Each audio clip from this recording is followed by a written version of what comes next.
নমস্কার, দেখছেন কলকাতা টিভি, সঙ্গে রয়েছে আমি স্বর্ণালী। শুরু করছি সেরা 10। এবার অন্তর্ঘাতের তত্ত্ব শতাব্দীর মুখে, দলের ভিতরে থাকা গদ্দারদের তাড়ানোর হুঁশিয়ারি। বীরভূমের সাংসদের এই মন্তব্যের পরেই রামপুরহাটের তৃণমূল নেতা আকবর আলমকে বহিষ্কার করেছে দল। তৃণমূলের এই কোন্দল নিয়ে কটাক্ষ বিজেপির।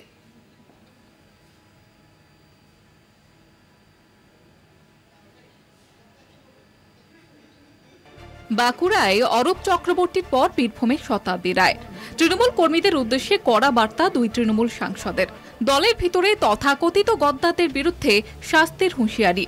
শতাব্দীর এই মন্তব্যের পরেই পদক্ষেপ করে তৃণমূল। দলবিরোধী কাজের জন্য বহিষ্কার করা হয় রামপুরহাটের তৃণমূল নেতা আকবর আলমকে। বীরভূমের সাংসদ শতাব্দীর এই মন্তব্য ঘিরে জেলা তৃণমূলের অন্দরে শোরগোল পড়ে গিয়েছে। এর আগেও বীরভূমে গোষ্ঠীদ্বন্দ্ব নিয়ে একাধিকবার তৃণমূল নেতৃত্ব বার্তা দিয়েছেন। কোন্দল মেটাতে তৈরি করা হয় কোর কমিটি। তারপরেও জর্জে পুরোপুরি কাটেনি তা আকবর আলমকে সরিয়ে দেওয়ার ঘটনায় স্পষ্ট। এমনকি ভোটে খারাপ ফল হওয়ার জন্য অনুষ্ঠান মঞ্চ থেকে বালিচুরি পঞ্চায়েতের প্রাক্তন প্রধান শিব ঠাকুর মণ্ডলকে ভর্ৎসনা করলেন বীরভূম লোকসভা কেন্দ্রের সাংসদ শতাব্দী রায়। দুবরাজপুর ব্লক এলাকায় 10টি গ্রাম পঞ্চায়েতে যারা বেশি ভোট পেয়েছে তার ভিত্তিতে প্রথম, দ্বিতীয় এবং তৃতীয় স্থান আধিকারিকদের সোনার মেডেল এবং একটি করে ট্রফি দেওয়া হয়। শতাব্দীর সুরেই একাংশকে নিশানা করেছেন বীরভূম জেলা তৃণমূল কোর কমিটির আহ্বায়ক বিকাশ রায়চৌধুরী। শাসক দলের কোন্দল নিয়ে তৃণমূলকে বিদ্ধে ছাড়েনি বিজেপি। কেষ্টহীন বীরভূমে ভোটে ভালো ফল করেছে তৃণমূল। 2019-এর তুলনায় বেশি মার্জিনে জয়ী বীরভূম এবং বোলপুর লোকসভা কেন্দ্রে তৃণমূল প্রার্থীরা। তারপরেও শতাব্দীর এই মন্তব্য ঘিরে শুরু রাজনৈতিক চাপানুতর। বীরভূম থেকে মনা বীরবংশীর রিপোর্ট, কলকাতা টিভি। রাজভবনের সামনে ধর্নায় বসতে পুলিশ কমিশনারকে চিঠি শুভেন্দু অধিকারীর, জবাব পায়নি। তৃণমূলকে অনুমতি দেওয়া হলে আমাদেরকে নয় কেন, প্রশ্ন বিরোধী দলনেতার। রবিবার 100 জন আক্রান্তকে নিয়ে রাজ্যপালের সঙ্গে দেখা করবেন বিরোধী দলনেতা। ভোট পরবর্তী হিংসার অভিযোগ খতিয়ে দেখতে রাজ্যে আসছে বিজেপির প্রতিনিধি দল। শুভেন্দুর হাতিয়ার রাজভবন। ভোটে হেরে কৌশলী শুভেন্দু অধিকারী দলের শীর্ষ নেতৃত্বের বৈঠকে না থেকে গেলেন কোচবিহারে। শুভেন্দুর নতুন এজেন্ডা ভোট পরবর্তী রাজনৈতিক অশান্তি। আন্দোলনের ঝাঁজ বাড়াতে তৃণমূলের দেখানো পথেই হাঁটতে চাইছে বিজেপি। রাজভবনের সামনে ধর্নায় বসতে চাইছেন শুভেন্দু অধিকারী। ধর্নায় বসার অনুমতি চেয়ে চিঠি লিখেছেন কলকাতা পুলিশ কমিশনারকে। কলকাতা পুলিশ কি অনুমতি দেবে? শুভেন্দুর এই কৌশলকে কিভাবে দেখছে তৃণমূল? বৃহস্পতিবার ভোট পরবর্তী হিংসার নালিশ জানাতে রাজভবনে যান শুভেন্দু অধিকারী, প্রায় 200 আক্রান্তকে সঙ্গে নিয়ে। রাজভবনে ঢোকার আগে শুভেন্দুকে আটকায় পুলিশ। মামলা গড়ায় কলকাতা হাইকোর্টে। আদালত শর্ত সাপেক্ষে রাজভবনে যাওয়ার অনুমতি দেয়। রাজভবন নবান্ন সংঘাত। এই পরিস্থিতিতেই রাজভবন নবান্ন সংঘাত তুঙ্গে পৌঁছয়। কেন আক্রান্তদের রাজভবনে ঢুকতে বাধা, এই প্রশ্ন তুলে কড়া বার্তা দেয় রাজভবন। রাজ্যপালের 3 সিদ্ধান্তের কথা জানানো হয়। এই রাজনৈতিক চাপানোতরের মধ্যেই ভোট পরবর্তী হিংসার অভিযোগ খতিয়ে দেখতে রাজ্যে আসছে বিজেপির 4 সদস্যের প্রতিনিধি দল। কলকাতা টিভি। ভোটের পরবর্তী হিংসার পর এবার প্রশাসনিক ভবন দখলের চেষ্টার অভিযোগ। দক্ষিণ 24 পরগনার মথুরাপুরের কাশীনগরে পঞ্চায়েত ভবন দখলের অভিযোগ তৃণমূলের বিরুদ্ধে। এক্স হ্যান্ডেলে ভিডিও পোস্ট শুভেন্দু অধিকারীর। বিরোধী দলনেতাকে পাল্টা কটাক্ষ তৃণমূলের। পঞ্চায়েত ভবনে তৃণমূল পতাকা, ভিক্টরি সাইন তৃণমূল নেতার, ভিডিও পোস্ট শুভেন্দুর। ভোট মিটলেও মিটছে না অশান্তি, দোষারোপ, পাল্টা অভিযোগের পালা। আসরে তেড়ে ফুঁড়ে নেমেছেন বিরোধী দলনেতা শুভেন্দু অধিকারী। ভোট পরবর্তী হিংসা নিয়ে রাজভবন পর্যন্ত দরবারের বার্তা দিয়েছেন শুভেন্দু। এই মাঝে এবার গ্রাম পঞ্চায়েতের প্রশাসনিক ভবনে তৃণমূলের দলীয় পতাকা পুঁতে দেওয়ার ভিডিও সোশ্যাল মিডিয়ায় পোস্ট বিরোধী দলনেতার। মথুরাপুরের কাশীনগরে পঞ্চায়েত ভবন দখলের পাশাপাশি বিরোধী দলের সদস্যদের মারধরের অভিযোগ তৃণমূল পঞ্চায়েত সদস্যের স্বামীর বিরুদ্ধে। পঞ্চায়েত অফিসের কার্নিশে দাঁড়িয়ে তৃণমূল নেতা মঈনুদ্দিন লস্কর কার্নিশে দেখালেন ভিক্টরি সাইন। এক্স হ্যান্ডেলে শুভেন্দু অধিকারীর অভিযোগ, তৃণমূলের গুন্ডারা যদি প্রশাসনিক ভবন দখল করে তাহলে বিরোধী দলের কর্মীদের বাড়ি দোকানের কি অবস্থা হবে। শুভেন্দু অধিকারীর নেতৃত্বে লোকসভা ভোটে বাংলা থেকে আসন বাড়ানোর বদলে কমেছে গেরুয়া শিবিরের। তাই এখন এইভাবে হাওয়া গরম করতে চাইছেন বিরোধী দলনেতা। পাল্টা দাবি শাসক শিবিরের। কোন জায়গায় একটা পঞ্চায়েত অফিসে কি ছোট্ট ঘটনা ঘটেছে সেটা আদৌ সত্য কিনা একটা ভিডিও দেখে বলছেন, সেখানে দখলের প্রশ্ন আসছে কি আসছে না পুলিশকে জানান না। সেইটা নিয়ে সারা রাজ্যকে তোলপাড় করছেন বিরোধী দলনেতা। কোন দিন রাস্তার মোড়ে সাপ মারা গেলে সেইটার ছবি তুলে, গাড়ি চাপা পড়ে সাপ মারা গেলে সেই ছবি তুলে তিনি হই হই করার চেষ্টা করবেন। অভিযোগ খতিয়ে দেখে যথাযথ ব্যবস্থা নেওয়ার আশ্বাস স্থানীয় তৃণমূল নেতৃত্বের। কোয়েল মণ্ডল, দেবাশিস সেনগুপ্তের রিপোর্ট, কলকাতা টিভি। সমুদ্র সাথী প্রকল্পে 10,000 টাকা অনুদানের আবেদনের সময়সীমা বৃদ্ধি। ভোটের কারণে অনেক মৎস্যজীবী আবেদন করায় সুযোগ না পাওয়ায় সময়সীমা বৃদ্ধি। মৎস্যজীবীদের অ্যাকাউন্টে টাকা ঢুকে যাবে, আশ্বাস কুলপির বিধায়ক যোগরঞ্জন হালদারের। 15 এপ্রিল থেকে 14 জুন পর্যন্ত মৎস্যজীবীদের জন্য ব্যান পিরিয়ড। সমুদ্র সাথী প্রকল্পে এই 2 মাসের জন্য 10,000 টাকা করে পরিবার পিছু অনুদান দেওয়ার ঘোষণা করে রাজ্য সরকার। কিন্তু 2 মাস অতিক্রান্ত হয়ে যাওয়ার পরেও 10,000 টাকা অনুদান মেলেনি বলে অভিযোগ লক্ষাধিক মৎস্যজীবীর। সমুদ্রে মাছ ধরার নিষেধাজ্ঞা উঠে গেলেও ফের দেনা করে গভীর সমুদ্রে মাছ ধরতে যাওয়ার তোড়জোড় শুরু করেছে মৎস্যজীবীরা। অ্যাকাউন্টে টাকা পৌঁছে যাবে জানালেন কুলপির বিধায়ক যোগরঞ্জন হালদার। বিজেপির পক্ষ থেকেও এটা ভাঁওতা বা ভোটের চমক বলে বিদ্রুপ করা হয়েছে। এ বিষয়ে মুখ খুলতে নারাজ সহ মৎস্য অধিকর্তা সুরজিৎ কুমার বাগ। কাকদ্বীপ থেকে মানুষ প্রধানের রিপোর্ট, কলকাতা টিভি। সিকিমে বৃষ্টি কমায় তিস্তা নদীর জলস্তর কমেছে। গরুহাটিতে বেহাল নিকাশি ব্যবস্থায় সমস্যায় ব্যবসায়ীরা। মাদারিহাট থেকে টোটোপাড়া যোগাযোগ বন্ধে সমস্যা। আলিপুরদুয়ার পুরসভার 17 নম্বর ওয়ার্ড এলাকায় নোনাই নদীর বাঁধের একাংশ ভেঙে বিপত্তি।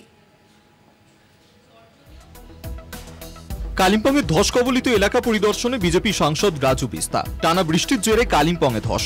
শনিবার কালিম্পং জেলার তিস্তা বাজার এলাকা পরিদর্শনে যান সাংসদ। তার অভিযোগ, ক্ষতিগ্রস্ত এলাকায় কাজ করছে না রাজ্য সরকার এবং জিটিএ। তবে ক্ষতিগ্রস্তদের পাশে রয়েছে কেন্দ্র সরকার। ক্ষতিগ্রস্তদের সব রকম সাহায্য করা হবে বলে জানান তিনি।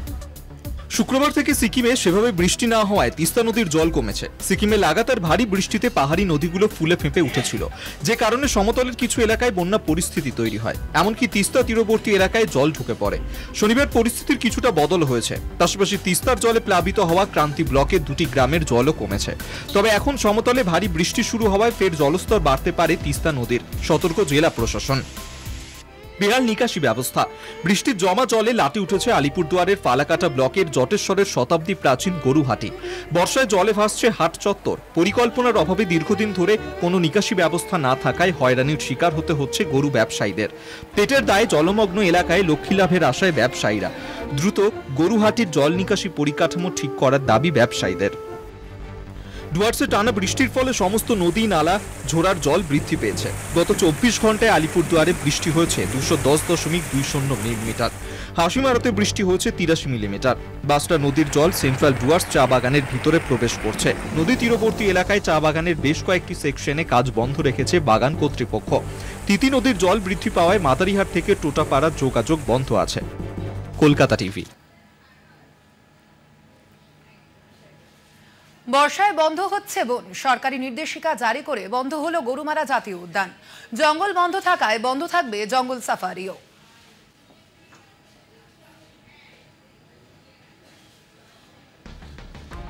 বন্যপ্রাণীদের বংশবৃদ্ধির উদ্দেশ্যে প্রতি বর্ষায় বন্ধ থাকে জঙ্গল। এবছরও নিয়ম মেনে 16 জুন থেকে বন্ধ হচ্ছে গরুমারা জাতীয় উদ্যান। 3 মাস বন্ধ থাকবে চাপড়ামারি ও নেওড়া ভ্যালি জঙ্গল।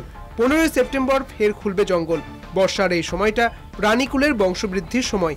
পাশাপাশি এই সময়টাতে গাছেরও অঙ্কুরোদ্গম হয়। পর্যটকদের বনে আনাগোনাতে বিঘ্নিত হতে পারে দুই।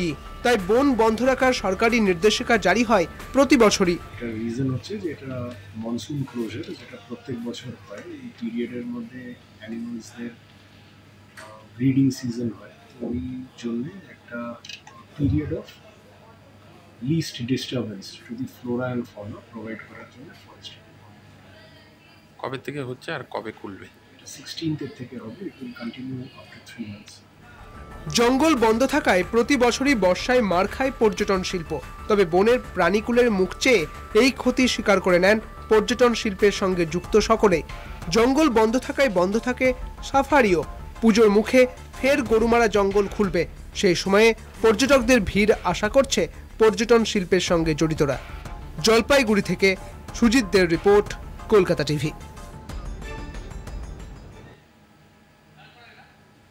সেরা 10-এ এখন সময় একটা ছোট্ট বিরতির। ফিরছি বিরতির পর, সঙ্গে থাকুন।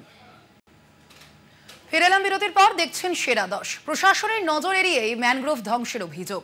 সুন্দরবন রক্ষায় ম্যানগ্রোভ লাগানোর নামে গাছের ডাল ভেঙে তা নদীর চরে পুঁতে ছবি তোলার অভিযোগ সামনে এসেছে। মুখ্যমন্ত্রী মমতা বন্দ্যোপাধ্যায়ের নির্দেশ হয়ে সুন্দরবন রক্ষায় লক্ষ লক্ষ ম্যানগ্রোভ লাগানো চলছে নদীর চরে, কোথাও সরকারিভাবে, কোথাও সংস্থাগতভাবে। সেই কাজেই এবার দুর্নীতির অভিযোগ উঠল দক্ষিণ 24 পরগনা জেলার পাথর প্রতিমা ব্লকের রামগঙ্গা গ্রাম পঞ্চায়েতের বকচরা নদীর ধারে। অভিযোগ, সুন্দরবন রক্ষায় ম্যানগ্রোভ লাগানোর নামে নদীর চরে গাছের ডাল ভেঙে পুঁতে তোলা হচ্ছে ছবি। মহিলাদের একটি গ্রুপ সংস্থার কাছ থেকে নদীর চরে ম্যানগ্রোভ লাগানোর জন্য বরাদ্দ নেয়। শনিবার সকালে ভাটার সময় হঠাৎ করে দেখা যায় নদীর চরে বড় গাছ থেকে ডাল ভেঙে বিভিন্ন জায়গায় পুঁতে দিচ্ছে। পরবর্তীকালে ছবি তুলে নেওয়া হচ্ছে সংস্থাকে দেখানোর জন্য। এটা দেখার পর গ্রামের প্রচুর মহিলা জড়ো হয়ে বিক্ষোভ দেখাতে থাকে। অন্যদিকে অভিযুক্ত গ্রুপের মহিলাদের দাবি, অভিযোগকারী মহিলারা কাজ না পাওয়ায় নিজেরা গাছের ডাল লাগিয়ে তাদের গ্রুপের মহিলাদের দোষারোপ করছেন। এর আগেও ম্যানগ্রোভ কাটা নিয়ে অভিযোগ করা হয়েছিল থানায়, তবে তাতেই কাজের কাজ কিছুই হয়নি।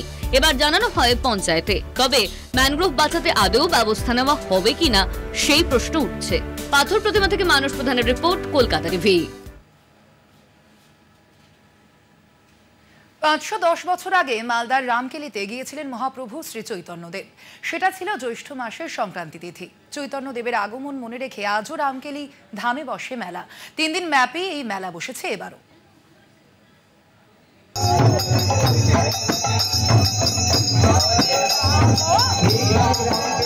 মালদহে সফরে কেলিকদম্ব গাছের নিচে সভা করেছিলেন শ্রী চৈতন্যদেব। 600 বছরের পুরনো সেই কদম গাছ আজ মালদহের গৌড়ের অন্যতম তীর্থস্থান। সেই কদম গাছের নিচে আজও মেলা বসে, যার পোশাকি নাম রামকেলি মেলা। চৈতন্যদেবের মালদহ আগমনের কথা মনে রেখে এবারও রামকেলি মেলায় লক্ষাধিক ভক্তের আগমন ঘটেছে। 17 জুন পর্যন্ত চলবে মেলা। আনুষ্ঠানিক উদ্বোধনের পর মেলায় ভক্তের সমাগম হতে শুরু করেছে।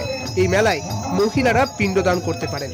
রামকেলি মেলার সুপ্রাচীন ইতিহাসের কথা শোনা গেল মন্দিরের পুরোহিতের মুখে। এই গাছটি বলতে এখানে কেলিকদম্ব তমাল বৃক্ষ। কদম গাছ তো অনেক জায়গায় দেখা যায় বড় বড় ফুল, এটার বৈশিষ্ট্য যে কদম ফুল কিন্তু খুবই ছোট সাইজে। সেই কেলিকদম্ব বৃক্ষ যেটা বৃন্দাবনে আছে যমুনার ঘাটে, যে গাছে কৃষ্ণ বাঁশি বাজাতেন, সেই বৃক্ষ এখানে। আবার তমাল বৃক্ষ যেটাও বৃন্দাবনে রয়েছে, সেই তমাল বৃক্ষ এখানে। দূর দূরান্ত থেকে সাধু, বাউল, ফকির এই মেলাতে পৌঁছন। তৈরি হয় আখড়া, চলে কীর্তন, বাউল গান। আখড়ায় থাকে দুবেলা পেট ভরে খাওয়ার ব্যবস্থা। সরকারের পক্ষ থেকে পানীয় জল, মেডিকেল ক্যাম্প, পর্যাপ্ত বিদ্যুতের ব্যবস্থা, শৌচালয় তৈরি করে দেওয়া হয়। নিরাপত্তা জোরদার করতে পুলিশ মোতায়েন করা হয় মেলা প্রাঙ্গণে। এই মেলা 3 দিন ব্যাপী চলে এবং এখানে যেখানেই তারা থাকেন তাদের পানীয় জল থেকে খাদ্য থেকে সব রকমই ব্যবস্থা। কথিত আছে বহুকাল এই রামকেলি মেলায় মালা চন্দনের মাধ্যমে বৈরাগী বৈষ্ণবীরা গোপনে বিবাহ সূত্রে আবদ্ধ হতেন। এখন সেই প্রথা বিলুপ্ত, তবে মেলার অন্যান্য জমক কমেনি কিছু। 130 টয়লেট করা হয়েছে বা বিভিন্ন করা হয়েছে, প্লাস সবই ঘাট पे ব্যারিকেডিং করা হয়েছে, লাইট ব্যবস্থা করা হয়েছে, মেন পয়েন্টে সিসিটিভি লাগানো হয়েছে, প্লাস বিভিন্ন রকম এখানে যে সংস্থা আছে বা যে অ্যাসোসিয়েশন আছে ওনাদের থেকে খাবার এসব নিয়ে ব্যবস্থা করা আছে। মেলা প্রাঙ্গণে তৈরি হয়েছে মঞ্চ। প্রতি সন্ধ্যায় সেখানে সাংস্কৃতিক অনুষ্ঠান হবে বলে খবর। 17 তারিখ মেলা ভাঙার আগে রামকেলি মেলা নিয়ে উৎসাহের অন্ত নেই ভক্তদের। মালদহ থেকে গৌতম চক্রবর্তীর রিপোর্ট, কলকাতা টিভি। দেশে ফিরল কুয়েতে মৃত পশ্চিম মেদিনীপুরের দ্বারিকেশ পট্টনায়কের দেহ। শনিবার সকালে দমদম বিমানবন্দরে পৌঁছয় দ্বারিকেশের দেহ। সেখান থেকেই পশ্চিম মেদিনীপুরের তুরকায় দ্বারিকেশের গ্রামের বাড়িতে রওনা হয় দেহ। সেখানে পরিবারের পাশে হাজির ছিলেন জুন মালিয়া। কুয়েতের বহুতল আবাসনের অগ্নিকাণ্ডে প্রাণ গিয়েছে পশ্চিম মেদিনীপুরের তুরকার বাসিন্দা দ্বারিকেশ পট্টনায়কের। শনিবার গ্রামের বাড়িতে দ্বারিকেশের দেহ পৌঁছতেই যেন ভারী হয়ে ওঠে গ্রামের পরিবেশ। পরিবারের পাশে হাজির ছিলেন রাজনৈতিক দলের প্রতিনিধিরাও। দ্বারিকেশের কফিনে শেষ শ্রদ্ধা জানান তারা। তুরকায় কফিনবন্দি দ্বারিকেশকে নিয়ে যাওয়ার আগে মেদিনীপুরের শহরে কিছুক্ষণ রাখা ছিল দ্বারিকেশের দেহ। এদিন তুরকায় দ্বারিকেশকে শেষ শ্রদ্ধা জানাতে হাজির হয়েছিলেন মেদিনীপুরের সদ্য নির্বাচিত সাংসদ জুন মালিয়া। জুনের মুখে শোনা গেল কুয়েত সরকারের সমালোচনা। রাজনীতি সরিয়ে রেখে এদিন দ্বারিকেশ পট্টনায়কের পরিবারের পাশে দাঁড়ান সকলে। অসময়ে পট্টনায়ক পরিবারের পাশে থেকে তাদের মনোবল বৃদ্ধির চেষ্টা করেন দলমত নির্বিশেষে সকলে। কলকাতা টিভি।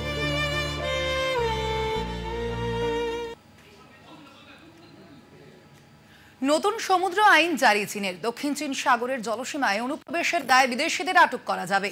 শনিবারই এই সিদ্ধান্তের কথা জানিয়েছে চীনা উপকূল রক্ষী বাহিনী। যদিও চীনের নতুন আইন নিয়ে বিরূপ মনোভাব প্রকাশ করেছে G7 গোষ্ঠীভুক্ত দেশগুলি। চীনের নতুন আইনের আন্তর্জাতিক বৈধতা নিয়ে প্রশ্ন তুলেছে প্রতিবেশী দেশগুলি। দক্ষিণ চীন সাগরের দখলদারি নিয়ে দীর্ঘদিন ধরে পদক্ষেপ করে চলেছে চীন। এই জলসীমার মধ্যেই দক্ষিণ এশিয়ার ভিয়েতনাম, মালয়েশিয়া, ব্রুনেই, ফিলিপিন্স, তাইওয়ানের মতো দেশের জাহাজ চলাচল করে। কিন্তু সেই জলসীমায় একাধিপত্য করতে চায় চীন। তাদের আগ্রাসী মনোভাবের তীব্র প্রতিবাদ জানিয়েছে প্রতিবেশী একাধিক রাষ্ট্র। এরই মধ্যে শনিবার চীনের উপকূলরক্ষী বাহিনীর পক্ষ থেকে নয়া নিয়মের ঘোষণা করা হলো। দক্ষিণ চীন সাগরের জলসীমায় কোনো বিদেশি জাহাজ অনুপ্রবেশ করলে তাকে আটক করতে পারবে চীনা উপকূলরক্ষী বাহিনী। এমনকি নয়া আইনে জটিল পরিস্থিতিতে জলসীমায় অনুপ্রবেশকারীকে 60 দিন পর্যন্ত আটক করা যেতে পারে। এর আগে দক্ষিণ চীন সাগরে মার্কিন নৌবাহিনীর জাহাজ গেলে তার তীব্র প্রতিবাদ করে চীন। ওই এলাকায় বিদেশি জাহাজ প্রবেশে সার্বভৌমত্ব ক্ষুণ্ণ হচ্ছে বলেই তাদের দাবি। ইতিমধ্যেই চীনের সিদ্ধান্তের সমালোচনায় সরব হয়েছে বিভিন্ন রাষ্ট্র। 2016 সালে দ্য হেগের আন্তর্জাতিক আদালত চীনের দাবির কোনো আইনি ভিত্তি নেই বলে রায় দেয়। সিদ্ধান্তকে বর্বরোচিত ও অমানবিক বলে নিন্দা করেছে ফিলিপিন্স। চীনের এই সিদ্ধান্তের সমালোচনা করেছে G7 গোষ্ঠীও। শুক্রবার বিবৃতি দিয়ে G7 এর বক্তব্য, সামরিকীকরণ, জবরদস্তির রাজনীতি করছে চীন। কলকাতা টিভি। প্রবল বন্যায় ভেসে যাচ্ছে ফ্লোরিডা। বন্ধ রাখা হয়েছে স্কুল এবং অবশ্যই এই কারণেই ফ্লোরিডায় যে প্রবল বন্যা হয়েছে সেই কারণেই বন্ধ রাখা হয়েছে স্কুল, কলেজ, তার পাশাপাশি সরকারি অফিসও। ভিটে হারা হয়েছেন বহু মানুষ এবং দুর্যোগ কবলিত এলাকায় লাল সতর্কতা জারি হওয়া অফিসের। প্রবল বৃষ্টি, ভাসছে ফ্লোরিডা। বন্যায় ডুবে গিয়েছে একাধিক রাস্তা, ব্যাহত যান চলাচল, ভিটে হারা বহু মানুষ। দীর্ঘদিন ধরে ভারী বৃষ্টির কারণে বন্যা, জারি লাল সতর্কতা। এবার ফ্লোরিডার গভর্নর রন ডিসান্টিস ফ্লোরিডার বেশ কিছু জায়গায় জরুরি অবস্থা ঘোষণা করেছেন। বন্ধ রাখা হয়েছে সরকারি, বেসরকারি, স্কুল, কলেজ এবং সরকারি অফিস।